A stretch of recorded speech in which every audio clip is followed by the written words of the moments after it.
तो hello guys, देखो अब ये टॉपिक है cylindrical symmetry problem in electrostatic, ठीक है ना। लास्ट हम वीडियो में हम लोगों ने स्फेरिकल सिमेट्री प्रॉब्लम कर लिया था। अब हम लोग cylindrical symmetry problem in electrostatic पढ़ेंगे, ठीक है। तो चलो अब देखो इस पे भी क्या होगा, बात को समझना, ठीक है। तो एक मिनट, तो cylindrical symmetry problem in electrostatic में, ठीक है। तो चलो first case, electric field due to a long cylindrical uniformly charged cylinder। Okay, मतलब क्या है कि आपका चार्ज जो है वो यूनिफॉर्मली डिस्ट्रीब्यूटेड है। इसका मतलब आपका रो क्या है, कांस्टेंट है, ठीक है। अब इसमें रिक्वायरमेंट क्या होगी, तो बात को समझना है आप लोगों को प्लीज। देखो रिक्वायरमेंट्स, तो रिक्वायरमेंट्स आपको ध्यान रखना है कि जो डिफरेंशियल लेंथ एलिमेंट है, ठीक है ना, किसी भी स्पेरिकल हो चाहे क्या कहते हैं पोलर हो, किसी भी कोऑर्डिनेट सिस्टम में, तो आपका सिंपल, अब देखो बात को समझना, in cylindrical coordinate system, in cylindrical coordinate system, ठीक है ना। तो डीएल वेक्टर क्या होगा, तो dl vector is equals to d are r cap plus r D phi cap plus d z z cap. Okay, तो ये आपका सिलेंड्रिकल कोऑर्डिनेट सिस्टम के अंदर जो है वो डीएल वेक्टर है।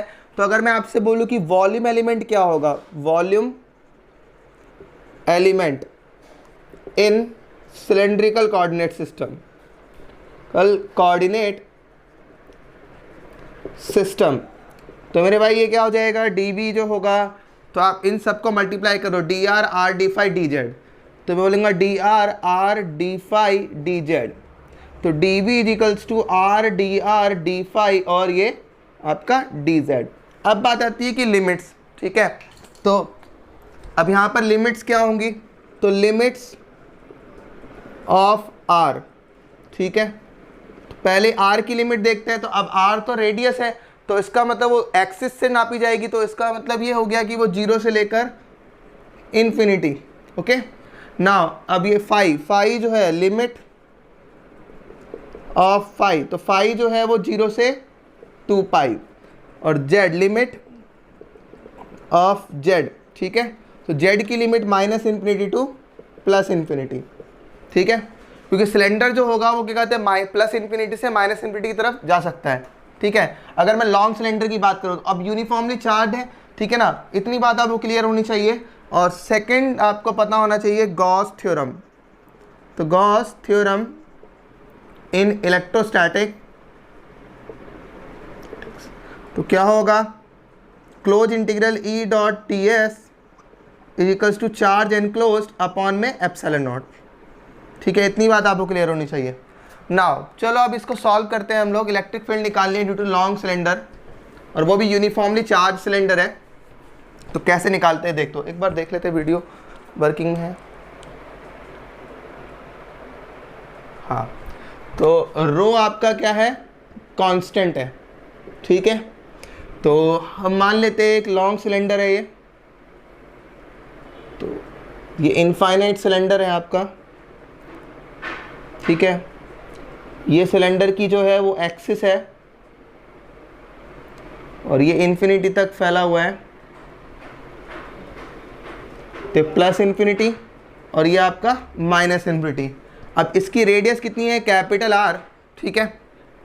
Okay, this is the axis of cylinder, axis of cylinder, okay. और यहाँ पर जो चार्ज है वो क्या है, रो कांस्टेंट है, ठीक है।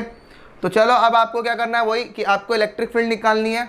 तो इलेक्ट्रिक फील्ड जो होगी वो 3 रीजन्स के अंदर होती है, क्या, एक इनसाइड, एक आउटसाइड और एक सरफेस पर,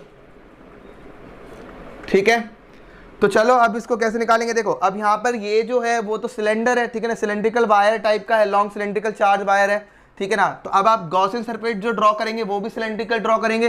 तो चलो पहले आप इनसाइड वाला देखते हैं। तो आर दूरी पर ठीक है ना। आप एक गॉसियन सरफेस ड्रॉ, अब गॉसियन सरफेस जो होगा वो सिलेंड्रिकल होगा, तो सिलेंड्रिकल सरफेस ड्रॉ करो आप। तो ये आपका एक गॉसियन सरफेस ड्रॉ कर दिया, ठीक है। अच्छा, अब इसकी रेडियस कितनी है r और इसकी हाइट कितनी है h, ठीक है।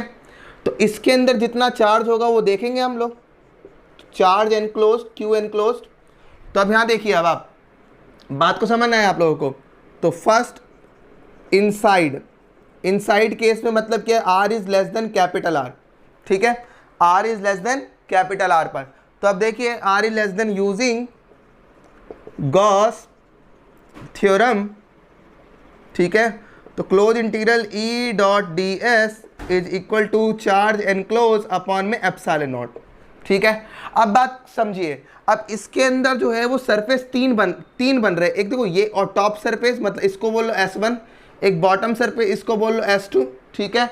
और ये वो जो कर्व्ड सरफेस है that is curved surface of cylinder, cylinder का कर्व्ड सरफेस, इसको बोल दिया S3, ठीक है। अब मान के चलो कि इसको मैंने बोला पॉजिटिव चार्ज है, तो इलेक्ट्रिक फील्ड जो होगी वो अवे होगी। तो अगर मैं इस पॉइंट पर अगर मैं आपसे बोलूँ कि एक गॉसियन सरफेस ड्रॉ करता हूँ और इसको बोलते हैं ds, ठीक है, तो इसका नॉर्मल वेक्टर जो होगा वो इस तरफ होगा ds वेक्टर। अब ये पॉजिटिव चार्ज है तो इलेक्ट्रिक फील्ड भी क्या होगी अवे, तो यहाँ पर भी क्या होगा इलेक्ट्रिक फील्ड इस तरीके से। तो क्या इलेक्ट्रिक फील्ड और ds वेक्टर आपस से पैरेलल है या नहीं है, क्लियर है। तो इसका मतलब यहाँ पर इस केस में कर्व्ड सरफेस एरिया पे, तो देखो यहाँ पर लिख रहे ये इक्वेशन फर्स्ट, तो मैं बोलूँगा ऑन कर्व्ड सरफेस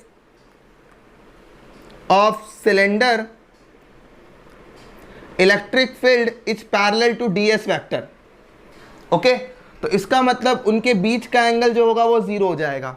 अब यहाँ पर आ जाते हैं, अब इस पर आप एक ds वेक्टर लोगे आप, ठीक है, तो यहाँ तो ds वेक्टर ऊपर की तरफ होगा, कोई दिक्कत, और इलेक्ट्रिक फील्ड तो अबे है तो इस तरफ है, तो क्या ये आपस में 90 डिग्री है या नहीं है।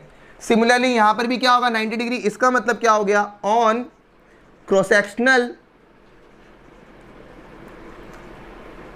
एरिया ऑफ सिलेंडर, वहां पर इलेक्ट्रिक फील्ड जो है वो ds वेक्टर के परपेंडिकुलर है। इसका मतलब थीटा उनके बीच में कितना है 0 डिग्री। अब ये तो क्लोज इंटीग्रल है, सरफेस इंटीग्रल, ओके।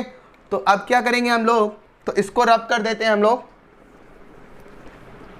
तो फ्रॉम इक्वेशन 1, ठीक है, तो अब मैं इसको स्प्लिट कर देता हूं। तो क्या होगा देखो, S1 E dot ds1 plus E dot ds2 S2 plus E dot ds3 S3 equal to charge enclose upon में एप्सिलॉन नॉट, क्लियर है। नाउ अब देखो E डॉट ds1, देखो ये आपका S1 था, तो इसका मतलब ये तो आपस में परपेंडिकुलर इलेक्ट्रिक फील्ड, तो ये टर्म जो होगा वो 0 हो जाएगा। सिमिलरली S2 जो है वो भी परपेंडिकुलर है, तो ये टर्म भी 0 हो जाएगा, तो बचेगा क्या ओनली थर्ड वाला। तो S3 E dot ds3 equal to charge enclose upon epsilon naught, ठीक है। अब इसको रब कर देते हैं। तो अब इसके बीच में ध्यान रखना, कर्व्ड सरफेस एरिया और इलेक्ट्रिक फील्ड आपस में पैरेलल है, ठीक है ना। तो इसका मतलब क्या हो गया, इनके बीच में एंगल जो होगा वो 0 degree, ds3 cos 0 degree S3 equal to Q enclose upon में एप्सिलॉन नॉट, ठीक है। अब R दूरी पर देखो, यहाँ पर समझो ये आपका उसका ये एक्सिस है, ठीक है ना। R दूरी पर आप देखोगे तो इलेक्ट्रिक फील्ड तो कांस्टेंट होगी ना चारों तरफ, तो इसका मतलब इलेक्ट्रिक फील्ड कांस्टेंट है, तो उसको बाहर निकाल लीजिए। ये आपका ds3 cos 0 जो होगा 1 होगा, S3 equal to Q enclose upon epsilon naught. अब इसका एरिया, अब कर्व्ड सरफेस एरिया कितना होता है सिलेंडर का, तो curved surface area of cylinder जो होता है वो 2 पाई RL। तो अब मैंने देखो, तो इसकी लेंथ देखो 2 पाई, रेडियस कितनी है R और हाइट कितनी है आपके पास H, तो मैं बोलूँगा E inside 2 pi RL is equals to Q enclose upon में एप्सिलॉन नॉट, ठीक है। नाउ तो आपके पास में इलेक्ट्रिक फील्ड की वैल्यू कितनी आ गई है E, ठीक है ना, inside is equals to Q enclose upon में 2 पाई एप्सिलॉन नॉट RL, ठीक है। अब देखो यहाँ पर मैं तो इनसाइड निकाल रहा था, ठीक है ना, बट अभी मैंने चार्ज तो निकाला ही नहीं है, तो मैं ऐसा कर लेता हूँ ना कि इसको जनरली मान लेता हूँ, ठीक है ना। तो मैं बोलूँगा let we take it generalized electric field, okay. तो मैं बोलूँगा इलेक्ट्रिक फील्ड जो जनरल है, क्योंकि अभी चार्ज तो एनक्लोज निकाला नहीं था, तो आप ऐसे लिख सकते हैं Q enclose upon 2 pi epsilon naught R L, okay. तो इतना बात आपको क्लियर होनी चाहिए। जैसे आपने स्फेरिकल सिमेट्री में जनरल इलेक्ट्रिक फील्ड निकाली थी, वैसे ही आपने क्या निकाला है, सिलेंड्रिकल सिमेट्री के अंदर इलेक्ट्रिक फील्ड जनरल निकाल दी है, ओके। अब देखिए आप, तो अब इनसाइड का केस देख रहे थे आप, इनसाइड का case R is less than capital R, तो अब आपको बस चार्ज एनक्लोज निकालना है। तो इसका मतलब देखो, इलेक्ट्रिक फील्ड निकालने का मतलब ही क्या है, आपको चार्ज एनक्लोज निकालना है, ठीक है ना। इस सरफेस के अंदर कितना चार्ज एनक्लोज है, तो क्यू एनक्लोज निकालो, तो क्या होगा, सिंपल क्यू एनक्लोज क्या होगा, rho into dv, okay. Charge enclose, अब रो तो आपके पास में क्या है, कांस्टेंट है, पहले लिख दिया था, तो Q enclose is equals to, तो रो कितना, रो बाहर निकल गया, अब ये dv, ओके। अब एक्चुअली बताइए, ये देखो समझो इस बात को, ये क्या है, ये वॉल्यूम ऑफ सिलेंडर नहीं है, सिलेंडर, हाँ है ना, that mean cylindrical Gaussian surface. तो या तो आप डायरेक्टली क्या कहते हैं, गॉसियन सरफेस का वॉल्यूम लिख दीजिए, या तो आप लोग सिंपल क्या कहते हैं, सिलेंड्रिकल कोऑर्डिनेट सिस्टम यूज करिए। देखो दोनों तरीके से करा रहे हैं, तो Q enclose is equals to, क्योंकि देखो अगर रो कांस्टेंट नहीं हुआ ना, तो फिर आपको दिक्कत आ जाएगी, ठीक है ना, फिर आप नहीं लिख सकते डायरेक्टली वॉल्यूम। तो रो, अब वॉल्यूम कितना होता है, इस गॉसियन सरफेस का वॉल्यूम कितना होगा, ठीक है ना। तो क्या होगा, सिलेंडर का गॉसियन सरफेस का जो वॉल्यूम होगा वो कितना होगा, पाई आर स्क्वायर एल। तो लेंथ कितनी है आपके पास में, h, ओके। तो ये आपके पास में वॉल्यूम, चार्ज एनक्लोज आ गया। अब फ्रॉम इक्वेशन 1, तो E r is less than capital r equal to charge enclose आपके पास में rho pi r square h upon में 2 pi epsilon naught r h, ठीक है, क्योंकि लेंथ जो है वो कितनी है आपके पास में, h है। अब h से h कैंसिल हो गया, एक r से एक r कैंसिल हो गया, पाई से पाई कैंसिल हो गया, तो आपके पास रो r अपॉन 2 एप्सिलॉन नॉट, ये आपके पास में इनसाइड इलेक्ट्रिक फील्ड आई है, ओके। अब आप एक आउटसाइड की बात कर लेते हैं, ठीक है ना, पर इससे पहले आप लोग, आउटसाइड से पहले आप लोग क्या, वॉल्यूम एलिमेंट को आप क्या कहते हैं, लिखिए। तो देखो dv जो होता है वो कितना होता है, r dr d phi dz, okay. तो क्यू एनक्लोज क्या होगा, इन cylindrical coordinate system, in cylindrical coordinate system. तो अब क्यू एनक्लोज कितना हो जाएगा, तो रो इंटू, तो ये वॉल्यूम इंटीग्रल है, अभी r dr d phi और ये आपका dz, ठीक है। तो अब क्या होगा, रो, ये आप सेपरेट कर दो, dr r dr और ये आपका 1 d phi और ये आपका dz, ओके। तो अब इसकी लिमिट क्या होगी, तो आपको पता है 0 से लेकर r तक, क्योंकि यहाँ से 0 से लेकर r तक वेरी कर रहा है, ये 0 से लेकर 2 पाई तक, ठीक है। अब z जो है हाइट है, ठीक है ना, तो या तो आप 0 से लेकर h तक लिख लो, या इसी को आप ऐसे भी लिख सकते हैं, देखो माइनस h/2 से प्लस h/2 dz। तो अगर आप माइनस h/2 से प्लस h/2 का मतलब ये हुआ, ठीक है ना, कि आप इसको सेंटर मान रहे हो, ओके। ये मतलब आधा ऊपर है आधा नीचे, ठीक है, सेम रिजल्ट आएगा इससे भी। तो अब इसको रब कर देते हैं, इसकी कोई रिक्वायरमेंट नहीं है। तो Q enclose is equals to rho, अब r का इंटीग्रेशन जो होगा वो r स्क्वायर बाई 2, ओके, 0 से लेकर r। अब 1 का इंटीग्रेशन जो होगा 5 और ये 0 से लेकर 2 पाई, और 1 का इंटीग्रेशन z और ये आपका 0 से लेकर z तक। तो क्या होगा, रो, ये r स्क्वायर बाई 2 और ये आपका 2 पाई और ये आपका h, that means small h लिया था तो स्मॉल h ले लिए, 2 से 2 कैंसिल हो गया, तो रो पाई आर स्क्वायर एच, देख लो वही सेम आ गया चार्ज एनक्लोज, ठीक है। नाउ अब आउटसाइड रीजन में देखते हैं। तो अब आउटसाइड रीजन में आप बनाएंगे, तो देखो कैसे बनाएंगे। तो ये इनफाइनेटली लॉन्ग सिलेंडर है, तो बाहर जा रहे हो आप आर दूरी पर, ओके, और एक गॉसियन सरफेस ड्रॉ करेंगे। तो एक सिलेंड्रिकल गॉसियन सरफेस ही ड्रॉ करेंगे आप। ये आपने गॉसियन सरफेस ड्रॉ कर दी। तो फिर अब देखो समझो, फिर यहाँ पर 3 सरफेस है, एक कर्व सरफेस, एक टॉप सरफेस, एक बॉटम सरफेस, ठीक है। तो अब टॉप सरफेस और बॉटम सरफेस में जो इलेक्ट्रिक फील्ड होगी वो तो परपेंडिकुलर होगी, बट कर्व सरफेस में क्या होगा, इलेक्ट्रिक फील्ड आपस में पैरेलल होगी। तो इसका मतलब क्या हुआ कि आपका सेकंड केस आउटसाइड रीजन की बात कर रहे हैं, अगर हम मतलब r is greater than capital r की बात कर रहे हैं, तो बेसिक फॉर्मूला क्या है, जनरल फॉर्मूला इलेक्ट्रिक फील्ड का, क्यू एनक्लोज अपॉन में इसकी हाइट कितनी मान लेते हैं, एच, तो 2 pi epsilon naught r H. तो आपको चार्ज एनक्लोज निकालना है। तो अब देखो, इस यहां से लेकर यहां तक, यहां से लेकर यहां तक तो चार्ज कुछ है ही नहीं, चार्ज तो इस सिलेंडर के अंदर है ना, तो आपका बाहर तो चार्ज है नहीं, तो इसका मतलब चार्ज तो फिर भी इसी के अंदर ही तो प्रेजेंट है। तो इसका मतलब क्या हो गया, क्यू एनक्लोज फिर दोबारा से वही आ जाएगा। तो क्यू एनक्लोज कितना आ जाएगा, रो, बट ये ध्यान रखना है कि अब लिमिट कहां तक आएगी, ये ध्यान रखना, पाई आर स्क्वायर एच। क्यों, अब लिमिट जो होगी वो 0 से लेकर कैपिटल आर तक होगी, तो इसलिए मैंने क्या, पाई आर स्क्वायर एच, ठीक है। तो अब इसमें पुट करेंगे तो क्या होगा, तो इसको रब कर देते हैं, ओके। तो electric field r is greater than capital are पर कितना आ गया, चार्ज एनक्लोज कितना हो गया, rho pi r square h upon में 2 pi epsilon naught r h, ठीक है। एच से एच कैंसिल हो गया, पाई से पाई कैंसिल हो गया, तो रो आर स्क्वायर अपॉन में 2 एप्सिलॉन नॉट आर, ओके। तो इसमें क्या है, इलेक्ट्रिक फील्ड इनवर्सली प्रोपोर्शनल है 1/r के। यहाँ पर क्या है, इलेक्ट्रिक फील्ड जो है वो डायरेक्टली प्रोपोर्शनल है डायरेक्टली प्रोपोर्शनल आर के। अब थर्ड केस क्या है, ऑन द सरफेस, तो बस आपको क्या करना है, आर की वैल्यू क्या, कैपिटल आर की वैल्यू पुट कर दो, तो क्या होगा, E r is equal to capital are, तो रो आर स्क्वायर अपॉन में 2 epsilon naught capital are, r से आर कैंसिल हो गया, तो क्या बचा, रो आर अपॉन में 2 एप्सिलॉन नॉट। ये आपके पास में इलेक्ट्रिक फील्ड आ गई है, ओके। नाउ अब बात को समझना है,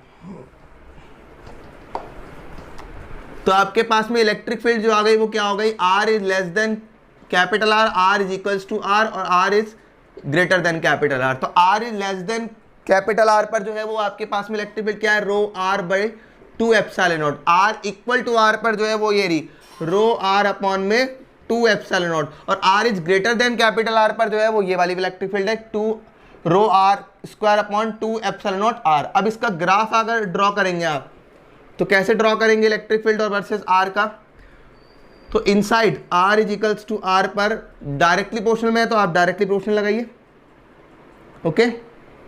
और जैसे ही आर की वैल्यू आर के बराबर हो जाएगी, तो इसकी वैल्यू कितनी आ रही है, rho are upon 2 epsilon naught. अब फिर उसके बाद में इनवर्सली प्रोपोर्शनल है, मतलब ये इनवर्सली प्रोपोर्शनल है, ओके। तो दिस दा, अब चलो हम लोग क्या करते हैं, वेरिएबल चार्ज डेंसिटी का क्वेश्चन कर लेते हैं। तो वेरिएबल चार्ज डेंसिटी का क्वेश्चन कर रहे हैं हम लोग, ठीक है ना। तो फॉर वेरिएबल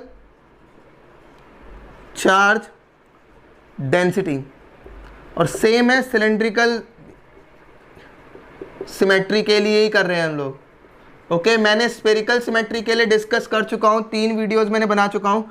तो अब मैं बोल रहा हूँ कि रो जो है वो के आर से वेरी कर रहा है, ठीक है ना।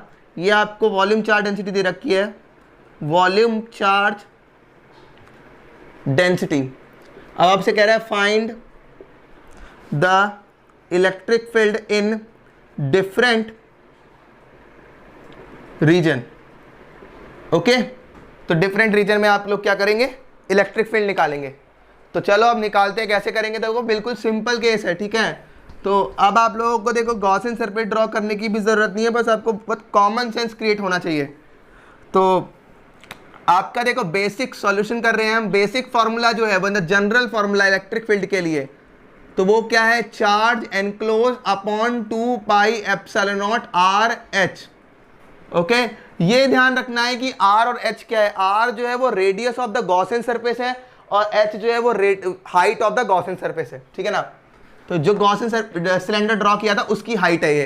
अब आपको चार्ज एनक्लोज निकालना है, तो फर्स्ट केस इनसाइड कर लेते हैं। तो इनसाइड केस में ओके मतलब r is less than capital are. तो एक बार देखो बना लेते हैं हम लोग। एक आपके पास में लॉन्ग सिलेंडर है, ठीक है। ओके, तो आप ये आपका एक्सिस है, तो आप r दूरी पर आप इस पॉइंट पर आपको क्या निकालना है, इलेक्ट्रिक फील्ड निकालना है। तो अब यहाँ पर फिर दोबारा से आप गॉसियन सरफेस ड्रॉ करेंगे, ठीक है ना। तो गॉसियन सरफेस जो होगा वो आपका सिलेंड्रिकल ही होगा। ओके, ये आपके पास में गॉसियन सरफेस हो गया। तो अब इसमें चार्ज कितना एनक्लोज है वो देख लेते हैं भाई, ठीक है। तो चार्ज एनक्लोज ही तो निकालना है। तो आपके पास में क्यू एनक्लोज कितना होगा, तो सिंपल आपके पास फॉर्मूला क्या है, rho into D we. Okay, अब रो की वैल्यू कितनी है भाई, के आर, तो के आर, और डी वी क्या है, R D phi D Z in cylindrical polar coordinate system. तो क्या हो गया, के तो कांस्टेंट है, बाहर निकाल लीजिए, और ये r square d R D phi और ये आपका डी जेड। ओके, तो अब ये हो जाएगा आपके पास में charge enclose is equals to k into, अब इसको सेपरेट कर लीजिए, तो 1 डी फाई और ये आपका डी जेड। अब नाउ अब आपका डी जेड इंटीग्रेशन जो होगा वो कहाँ से कहाँ तक होगा, तो आपके पास ये आपके पास हाइट कितनी है, h। ओके, तो आप या तो मैंने बोला ना, या तो आप -h/2 से h/2 लिख दो, या तो आप 0 से लेकर h/2 लिख दो, आंसर इसका हमेशा h ही आएगा। अच्छा, इसका जो है वो 0 से लेकर 2 पाई तक है, तो इसका आंसर जो होगा वो 2 पाई आ जाएगा।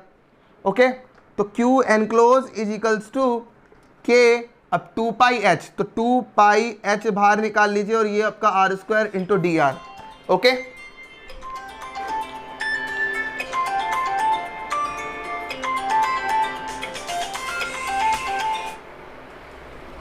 तो अब इसका इंटीग्रेशन जो, अब यहां पर लिमिट कहां से कहां तक है, 0 से लेकर r तक। तो Q enclose is equals to K 2 pi h, और ये r³/3, और ये 0 से लेकर r तक। तो Q एनक्लोज कितना आ गया मेरे भाई, तो K 2 पाई h r³/3, तो क्या हो गया 2 पाई K h r³/3। तो आपके पास में इलेक्ट्रिक फील्ड इनसाइड रीजन में कितनी आ गई, तो चार्ज एनक्लोज अपॉन में 2 pi epsilon naught r H. तो क्या होगा, चार्ज एनक्लोज कितना है, 2 पाई के एच r³/3, और ये आपके पास में 2 pi epsilon naught r H. तो एक आर से एक आर कैंसिल हो गया, तो 2 बचा इसमें, h से h कैंसिल हो गया, पाई से पाई कैंसिल हो गया, 2 से 2 कैंसिल हो गया। तो इलेक्ट्रिक फील्ड जो है वो इनसाइड रीजन में आ गई है के r³ में 3 एप्सिलॉन नॉट। ये आपके पास में इलेक्ट्रिक फील्ड आ गई है। अब आपके पास में आउटसाइड रीजन में आपको इलेक्ट्रिक फील्ड निकालनी है, आउटसाइड मतलब r is greater than capital R में। तो अब आप देखो, यहां पर आप गॉसियन सरफेस ड्रॉ करेंगे।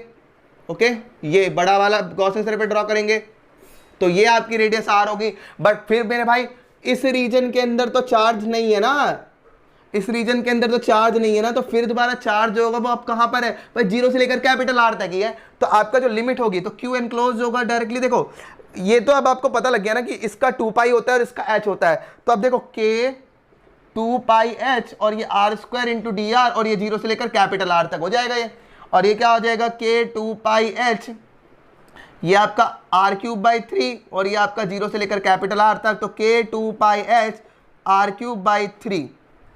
ओके, तो अब आपके पास इलेक्ट्रिक फील्ड क्या होगी, r is greater than capital R पर। तो Q एनक्लोज कितना है मेरे भाई, K 2 पाई h r³/3, और ये आपके पास में 2 pi epsilon naught r H. अब h से h कैंसिल हो गया, 2 से पाई से पाई, 2 से 2 कैंसिल हो गया, तो K r³ 3 epsilon not r, that is the electric field. अगर आपको ऑन द सरफेस निकालनी है तो r की वैल्यू क्या कर दो, पुट कर दो r के बराबर।